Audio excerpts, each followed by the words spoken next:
Good morning అందరికి. Good morning sir. నేరేడు గుమ్మలు ఎంతమంది ఉన్నారు అడ్మిన్స్? ఒక్కొక్క ఊరికి దరిదాపు 4-5 గ్రూపులు ఉంటాయి. 4-5 గ్రూపులు ఉన్నా, ఊరికి 4 గ్రూపులు ఉన్నా గానీ ఈజీగా ఇంకా చాలా మంది ఉండాలి. చాలా తక్కువ మంది వచ్చారు. ఓకే, ఎనివే నాకు కొంచెం లేట్ అయింది వేరే పని వల్ల. ఓకే, ఇప్పుడు ఆల్రెడీ మా ఎస్ఐ గారు కొంత చెప్పిండు. ఎలక్షన్ కోడ్ అమల్లో ఉంది. ఫస్ట్ పాయింట్, ఎలక్షన్ కోడ్ అమల్లో ఉంది. ఎలక్షన్ టైంలో ఏదైనా కానీ కేసులు అయితే మీ జీవితాంతం అంటాడుతుంది. ప్రతి ఎలక్షన్ లో మిమ్మల్ని అంటాడుతుంది. ప్రతి ఎలక్షన్ లో మిమ్మల్ని తీసుకొచ్చి బైండ్ ఓవర్ చేస్తారు. అది కాంప్రమైజ్ కూడా కావు కేసులు.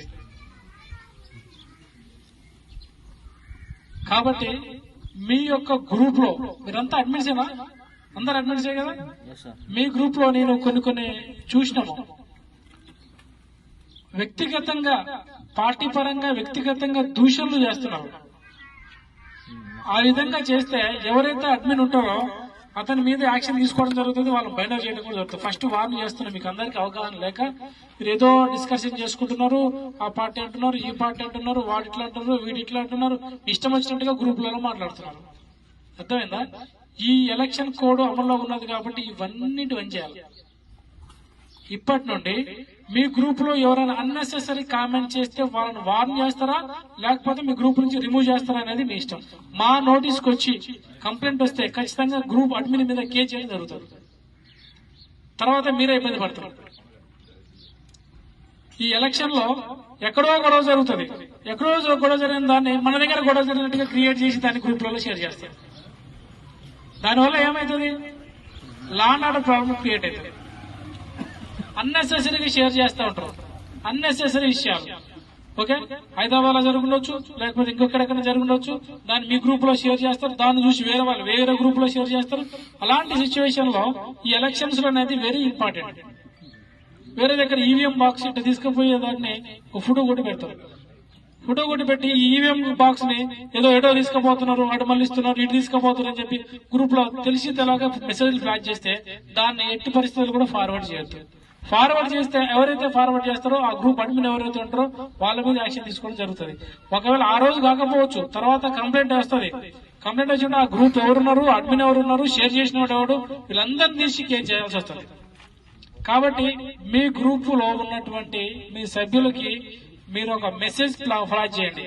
ఈ రోజు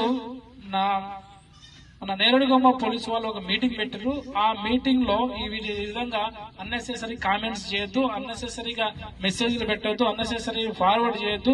ఏ వ్యక్తిగతంగా ఏ పార్టీకి సంబంధించిన వాళ్ళని వ్యక్తిగత దూషణలు కానీ పార్టీ పరమైన దూషణలు కానీ చేయొద్దు అని చెప్పి మాకు క్లియర్ ఇన్స్ట్రక్షన్ ఇచ్చారు.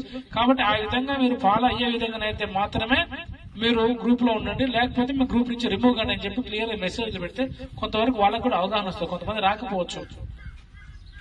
మీకు ఇంకా వేరే వాళ్ళు ఎవరైనా రాని వాళ్ళు ఉన్నా కానీ వాళ్ళు కూడా చెప్పండి. ఓకే, ఈ విధంగా మీటింగ్ పెట్టారు కాబట్టి మీ గ్రూప్ లో కూడా ఇలాంటి అంటే పార్టీకి సంబంధించినవి కావచ్చు, లేకపోతే వ్యక్తిగతంగా సంబంధించినవి కావచ్చు, రాజకీయంగా సంబంధించినవి కావచ్చు, లేకపోతే లా అండ్ ఆర్డర్ ప్రాబ్లం అయ్యేటటువంటి ఎలాంటి ఇష్యూస్ అయినా కానీ గ్రూప్ లో ఫార్వర్డ్ చేయకుండా వాళ్ళకి మీరు ముందే ఇంటిమేషన్ ఇస్తే అవి చేయకుండా ఉండటం జరుగుతుంది. అర్థమైందా? ఈ ఎలక్షన్ లో ఒకసారి కేసు అయితే తర్వాత మీ జీవితం మొత్తం మీ అంటాడుతుంది. తర్వాత మీ ప్రతి ఎలక్షన్ లో మిమ్మల్ని బయట చేయడం జరుగుతుంది. కాబట్టి ఒకసారి 2 సార్లు వార్న్ చేస్తున్నాం, ఇప్పుడు అవగాహన చేస్తున్నాం. తర్వాత మీకేమైనా వినకుండా అదే విధంగా పరిస్థితుల్లో మెసేజ్లు పెడితే అవి మా దృష్టి కంపల్సరీ వస్తుంది. ప్రతి గ్రూప్ మీద నిఘా ఉంటుంది. మీరు ఎలాంటి మెసేజ్లు పెడుతున్నారు, ఈ ఎలక్షన్ కోడ్ లో ఎలాంటి మెసేజ్లు పెడుతున్నారు, ఎలాంటి మెసేజ్లు ఫార్వర్డ్ చేస్తున్నారు అనేది ప్రతి గ్రూప్ మీద నిఘా ఉంటుంది. అది డైరెక్ట్ గా అది ఐటీ కోరలు మానిటర్ చేస్తుంటారు. మీకు తెలవదు ఆ విషయం. అవి మాకు వస్తాయి. మళ్ళీ ఇంకో పలానా ఈ పెట్టిండు మాకు వస్తుంది, దాని మీద కేసు చేయాల్సి వస్తుంది. ఓకే, ఎలక్షన్స్ అప్పుడు కేసు చేసి అట్లా పెట్టినా కానీ తర్వాత ఎలక్షన్స్ అయిపోయిన తర్వాత పట్టుకొచ్చి రిమైండ్ చేస్తారు. కాబట్టి మీ ఊళ్ళో మీ గ్రూప్ లో ఉన్నటువంటి ప్రతి ఒక్కరికి అవగాహన ఏర్పాటు చేసి అందరికి కూడా అన్నెసెసరీ మెసేజ్లు పెట్టొద్దని వాళ్ళకి క్లియర్ గా చెప్పండి. చెప్పి వాళ్ళకి ఈ పార్టీకి సంబంధించిన ఇష్యూస్ గానీ చూస్తారు. ఏం చేస్తారు, మీ గ్రూప్ లో ఉన్న వాళ్ళు కూడా ఎలక్షన్స్ అవుతుంటే ఆ ఫోటో కొట్టి పెడతాడు. గుంపు గ్యాదర్ అయితే ఫోటో కొట్టి పెడతాడు. జస్ట్ ఏం జరుగుతుందో తెలియదు. రేపు ఎలక్షన్స్ అప్పుడు గొడవ జరిగేది ఏం జరగదు. ఫోటో పెడతారు, గొడవ జరుగుతుంది పెట్టేస్తే అక్కడ అందరూ అలర్ట్ అవుతారు, ఇబ్బంది పడతారు, లాండ్ ఆర్డర్ ప్రాబ్లం అవుతుంది. అక్కడ గొడవ జరుగుతుందని చెప్పి అందరి గ్రూపులలో షేర్ అవుతారు. అక్కడ ఇష్యూ వేరుంటది, మీరు పంపించేటటువంటి మీరు వేరే చేసేటటువంటి ఇష్యూ వేరుంటది. కాబట్టి ఏ మెసేజ్ నైనా ఫార్వర్డ్ చేసేటప్పుడు ఆలోచించి ఫార్వర్డ్ చేయండి. అది వాస్తవమా కాదా, దీన్ని ఫార్వర్డ్ చేయడం వల్ల ఎవరికి నష్టం జరుగుతుంది, ఎవరికి ఉపయోగం ఉన్నదని ఆలోచించేయండి. ఏదో వాడెవడో పంపించింది కదా అని చెప్పి మీరు ఉత్తనే ఫార్వర్డ్ చేసేసిన గ్రూప్ లో తర్వాత మీరు ఇబ్బంది పడతారు. అన్నెసెసరీ మెసేజ్ ఎట్టి పరిస్థితులు కూడా ఫార్వర్డ్ చేయొద్దు. దాని గురించి తెలుసుకున్న తర్వాతనే అది జెన్యూన్ ఉన్నది, కొంతమందికి ఉపయోగపడతా అనుకున్నప్పుడు మాత్రమే వాటిని ఫార్వర్డ్ చేయాలి. కానీ వేరే వాడెవడో పెట్టి చేసిందని చెప్పి మీరు చేస్తే మీరు ఇబ్బంది పడతారు. ఓకే, ఈ యొక్క ఎలక్షన్ కోడ్ అమల్లో ఉన్నది కాబట్టి ప్రతి ఒక్కళ్ళు కూడా ఇలాంటి ఎవరు కూడా ఉల్లంఘించకుండా ఈ యొక్క మీ మండల్లో ఎలాంటి లాండ్ ఆర్డర్ ప్రాబ్లం కాకుండా మీ గ్రూప్ పరంగా మీ గ్రూప్ లో వచ్చేటువంటి మెసేజ్ల పరంగా మీరందరూ కూడా అలర్ట్ గా ఉంటారని ఆశిస్తూ ముగిస్తున్నా. మీరెవరన్నా మాట్లాడేదంటే చెప్పండి. మీరెవరన్నా మాట్లాడండి.